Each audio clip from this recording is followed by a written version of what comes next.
OK，今天和大家聊一下未来3年的加拿大移民指标计划，叫做 IRCC Immigration Level Plan。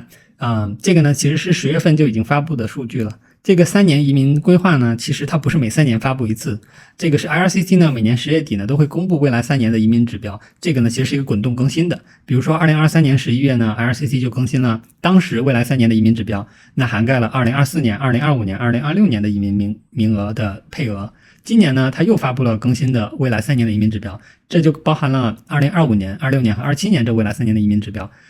我们这里面呢找到了去年发布的配额数据，因为2次发布的这个移民配额指标里边呢都有25年、26年的数据是重叠的，所以呢我们今天就可以做一个横向的对比。相信大家也已经看了很多相关的新闻头条，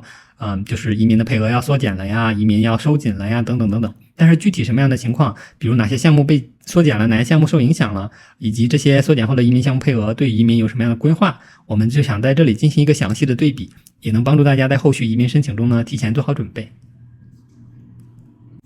首先来聊聊永久居民的移民数据吧。永久居民也就是 PR 类的申请，这个移民指标图表里面呢，我们按照移民部自己的业务分的3大板块呢做了一个汇总，那就是经济类移民、家庭团聚类移民以及难民和人道主义相关的移民数据。这个图表里边呢，橙色的部分呢是去年 IRCC 公布的预计2025年和2026年的移民数据，以及今年 IRCC 更新的预计2025年和2026年的移民数据。那今年更新的呢，我们用一个绿色的图表来体现，大家可以更容易的区分出来这个时间和数字的差异。总体上来说呢，随着移民的行业巨大的压力，还有选票的压力，IRCC 整体上进行了非常大的移民配额的缩减。从2023年当时更新的是50万的目标，直接缩减到了今年的39万5千，有20%的减少。到了2026年呢，会进一步的缩减，直接减少到38万，这个是24%的一个 reduction。那经济类移民呢，一直是 IRCC 主要经营的移民项目，每年大概60%的名额。所以呢，移民指标的缩减受影响最大的呢，其实也是经济类的移民项目。你可以看到，经济类移民整体上的配额呢，减少的幅度是比其他类型的移民业务要减少多的。具体细分的项目配额呢，我们可以快速来看一下。大家可以看到联邦的高技术移民，这个呢其实就是 Express Entry 呢，这个呢其实它稍微有点增加了配额。去年呢预计是25年有11万7千的人数，今年直接扩展到了12万4千，这个其实是非常利好异议申请人的。同时呢2023年下半年他们推出了一个分组邀请的规则，所以对于分组邀请还有组外的常规的这些数据呢，它也细分了一下。这个呢我稍微会展开和大家详细聊一聊。到2026年呢它也有5%的提升，所以呢这个其实是非常棒的一件事情。第二个分类呢是联邦商业类的。联邦商业类的项目里面呢，目前只有 SUV 就是创业移民以及Federal 自雇联邦自雇移民。大家知道去年呢联邦自雇移民应该是今年已经暂停接收邀请了。然后呢商业类 SUV 项目呢也审批时间非常久。2023年呢预计的配额呢到25年还有6000人，今年直接重创减少了67%，只给了2000个名额。到了26年呢剩了1000个名额，减少了83%。我的推断呢，有可能是 IRCC 计划进一步sunset SUV 这个项目。大家也知道，现在商业类的 SUV 创业移民以及自雇移民呢，它的审批时间的排期都已经从40到48个月左右了。我可以预计，在随着这个配额逐渐减少呢，明年的审批时间大概率还是要进一步上升的。但是具体这个审批时间等待要增加多久呢？那只有等明年再看了。经济类试点呢，就是各种类型的临时试点项目，比如偏远地区的移民试点RNIP 以及 HCCP 这一类的护工护理的试点，还有农业类的 agriculture 的移民试点。那这类试点项目呢，明年也有26%的配额减少，从14000人减少到了1万人。到2026年呢会进一步减少28%。大西洋原来也是一个试点项目 AIP 呢现在是一个永久项目了，它的名额呢也大减40%，从去年预计的8500人减少到了今年预计的只有5000人。另外一个非常非常重要的项目省提名项目，这个呢可以说是直接被腰斩，它甚至多于一半，它的配额从去年预计的12万人直接减少到了5万5千人，这个5万5千人的人数已经回到了2018年的水平了，减少了54%。省提名项目是一个非常重要的移民项目，因为像留学生 student， 还有就是说那种紧缺的岗位啊，他们很多时候都是通过省提名项目来申请拿到身份的。那对于省提名项目的申请人来说，这个名额的减少，等于说他们通过这种途径拿到身份的可能性也会少很多。还有一点呢，是几乎所有的省份加拿大有13个省和地区，10个省3个地区，那有9个省份和2个地区都是参与省提名项目的。所以如何有效的把这个55000的名额呢分到9个省，还有就是2个地区，它其实是一个非常有挑战的事情这个只能等到明年再看了。魁北克省呢，魁北克是有很大的自主选择权的，所以呢，魁北克省每年的移民配额其实都是他自己来规划的。IRCC 在进行总的这个年度人数计算的时候呢，他会直接用一个 plug-in 的数字，就是34500人。但是呢，其实去年 IRCC 不好意思，魁北克在自己公布移民规划的时候就已经说了，他24年和25年呢是要用56000人的名额的，这个就是他明年预计可能会要接纳的人数。最后一个无身份合法化的临时项目，这个其实就是让一些没有身份的在加拿大现在主要是 GTA 地区从事建筑行业的人，他们能够洗白身份，甚至最后拿到 PR 卡的一个项目。这个其实是非常小的一个临时政策，但其实可以忽略不计的人数。我们再来聊一下家庭团聚类以及难民类的这2个项目的数据。家庭团聚类和后面难民这类项目呢，也都有了一定程度的缩减，但是呢，它并没有像经济类移民那样减的那么多。其中呢，对于家庭团聚来说，同居、父母、配偶担保这些呢都有一定程度的减少。同居配偶子女担保呢减少了17%那父母祖父母担保呢直接从34000人减少到了24500人，缩减了28%。这个对于想担保父母的人来说，其实并不是一个特别好的消息，影响会非常大。因为首先呢，父母担保它就是一个邀请制的抽签的彩票系统嘛，那如果配额减少了，等于他每一年邀请的人数会减少，那抽中的概率就会少很多。到2026年呢，它甚至会进一步缩减37%。所以可能接下来1-2年呢 ，Super Visa 仍然还会是一个很多申请人不得不考虑的签证申请。难民受保护人士呢，他其实对于总体的配额减少也几乎跟上面总数的减少对齐了。难民减少20%，人道主义这个呢，其实反倒今年预计25年会增加25%，这个不应该是红色的。然后呢，到26年呢，它会逐步的减少。最后一个呢，法语类的这个配额，法语类并不是一个单独的移民通道，它只是在总人数 IRCC 总的移民人数里面呢，他们有一个目标，他们希望达到7%、8%，就是去年呢这是他们的目标，希望有等于说所有的移民人数里面50万人里面呢有7%是加拿大的法语能力的人。今年呢这个比例反而提升到了8.5%、9.5%。到了2027年呢 ，IRCC 希望10%的新移民都是具备法语能力的。这些人呢还希望不要住在魁北克以外，那等于说每10个人里面就1个人他是会法语的。大家可以想一下这个影响有多大。那整体的人数呢，因为今年的配额减少了，所以说绝对数也减少了。今年预计2025年会有29000人的法语的指标，然后呢，到了2026年呢，会增加到36000人的法语的指标。所以接下来1-2年如果这个趋势持续下去的话呢，学习法语应该还是一个非常有优势的移民选择。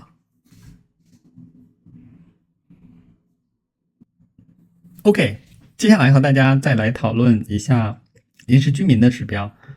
这个呢是 IRCC 第一次在自己的3年移民规划里面呢公布临时居民，就是 temporary residents 的一个 intake 的指标。主要呢是因为这1-2年加拿大人口增长非常的快，所以呢人口增长带来的房屋医疗还有就业以及移民相关的争议都非常的大，所以呢也算是为了响应民意， IRCC 呢今年就在移民指标里面呢增加了未来3年他们预计接收的，注意是新接收的工作和学习这种签证身份人的人数。总计呢，未来3年 IRCC 预计接受大概有60万左右的临时居民。然后呢25年呢大概有67万，26年呢会减少到50万，然后呢27年呢会稍微再增长回去，增长到54万。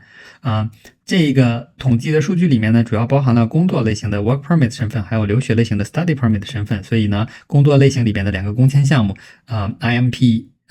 工签项目和 temporary foreign worker 工签项目的人数呢加起来大概是36万。然后留学生的人数呢，未来3年加拿大是预计会保持一个持平的水平，就是30万的留学生新增的。工签的人数呢就是会有一个起伏，先在26年呢降下来一部分，然后呢27年呢就再涨回去。这个呢可能是预计到这1-2年的学习签证收紧以后呢，它对于这些毕业工签呢和配偶工签的人数可能会有所减少，因此呢，它预计20年的工作签证人数呢会减少到20万的新增的 intake。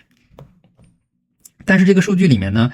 这个指标里面呢，并没有对于旅游签呢，或者是免旅游签这种访客，就是 ETA 这种国家的护照的签证申请人，他们有一个 target， 这些并没有 target。然后呢，对于境内的已经来加拿大的学习、工作这种签证身份的或者访客的他们身份的延长呢，还有在加拿大境内交的境内的，比如说身份转换的境内签证申请，以及难民，这些呢 IRCC 也没有设 target。他们的目的呢，其实是为了让达到另一个他们的移民部的指标，即在2026年呢，他们希望所有的 NPR 占总人口的比例 ，NPR 占总人口的这个比例呢达到5%。那假设呢，2026年加拿大人口是4100万，5%的话，就是说他们希望境内呢有210万的非 PR 身份的居民。截止2024年3月份，不好意思，2024年第3季度呢，加拿大非 PR 的人数呢已经达到了300万人。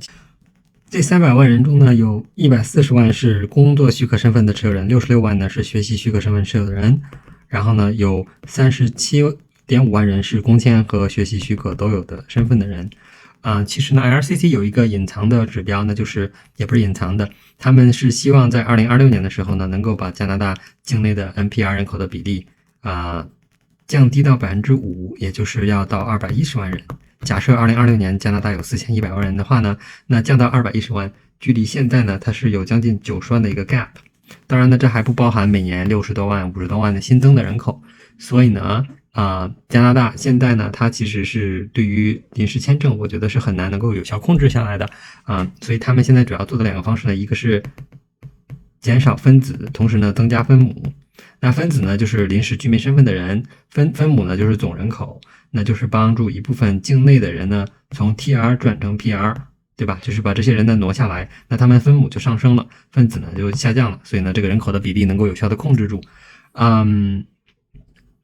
这是体现在政策上呢，就是对于签证项目呢，它其实会变难。那对于一些境内身份的人的移民项目呢，它之后会变得相对更容易。这是为什么呢？我们明年是非常看好 CEC 这一类的申请人的。前面提到 IRCC 在2024年10月公布的 Level Plan 里面呢，计划缩减 20% 的移民配额在未来2年。但是呢，在这 20% 的移民缩减里面呢， IRCC 却选择增加 CEC 的名额，主要呢就是通过 In Canada Focus， 就是境内的这个 In Canada Focus 这个类别的名额增长来体现的。2025年呢 IRCC 预计会有82980人的名额分配给 In Canada Focus 类别。2026年呢，预计会有75830人分配给 In Canada Focus。那这里面呢，主要就都是 CEC 的申请人，这个其实是非常大的一个数量。就假设我们1年12个月，我们就分6万人给 CEC 类别的话呢，那每个月算下来有5000个名额的邀请 CEC 类别。大家知道这个邀请的频率越高呢，它的 CRS 分数会逐渐跟着下降的，所以呢，可以预见明年呢 CEC 的分数应该是会慢慢的降下来的。对于境内留学生来说，这是一个非常利好的信号。作为留学毕业生来说，需要做哪些准备呢？我们可以看右边，就是首先呢，必不可少的是要有一个毕业工签的。如果想要在加拿大境内积攒工作经验，毕业工签是非常重要的一个文件，所以呢，毕业工签是一个必备的材料。第二个呢，就是对于很多本科毕业生来说，可以优先考虑的是，在工作期间呢，可以同时平行一个提升学历的项目，比如说 Online Master 之类的，或者线下 Part-time Certificate 或者是 Postgrad Diploma 这些项目。这类项目呢，能够有效的在你积攒1年工作经验同时呢，把你的学历分数也提上来。这样同样花1年时间，您的这个EE 的分数呢，后面会能够加至少50到60分，取决于语言成绩。然后呢，还有一点需要注意的是，如果您已经本身是硕士学历的话，其实读 Online Master 或者第二学历这些项目呢，帮助并不是很大。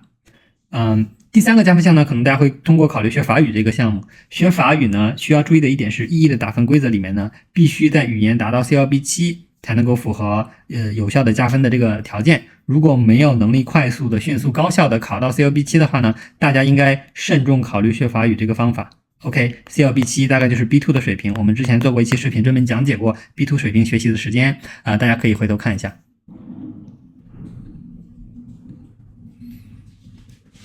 最后再和大家讲一下EE分组邀请这个事情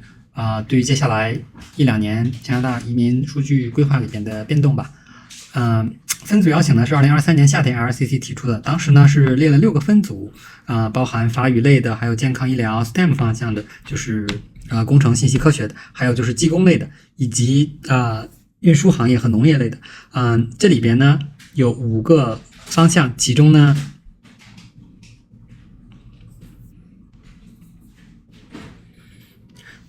法语类呢是只需要达到 CLB7，那剩下这5个呢是需要有工作经验，在这些特定的行业里边，然后要工作至少6个月。这工作经验呢可以在加拿大境内，也可以在加拿大境外。然后呢，从2023年推出这个分组邀请到2024年10月这段时间呢，加拿大的分组邀请规则下面邀请了61945个 profile， 就是约等于62万，不好意思，6万2000人。那其中呢，48%呢，就是接近50%吧，就都是给了邀请了法语类的，就是大约有3万个档案。怎么说呢？这个分组邀请最开始设计的初衷呢，就是它的目的是为了解决这些紧缺市场，就是这些劳动力的需求吧。但是呢，目前来看呢，它主要的用途是为了满足自己联邦对于法语类的 overall 目标的一个需求，所以呢，邀请了大量的法语类。到了2025年的移民规划里边呢，这个分组呢就被缩减到了3个组它等于一半的分组呢都被移除了。然后呢，它主要移除的这几个组呢，就是包括一个是 STEM 方向的，这个被移除了。然后呢 transportation 这个行业的被移除了，农业类的呢也被移除了。但是呢，这2个呢，本来呢它就是说没有太多的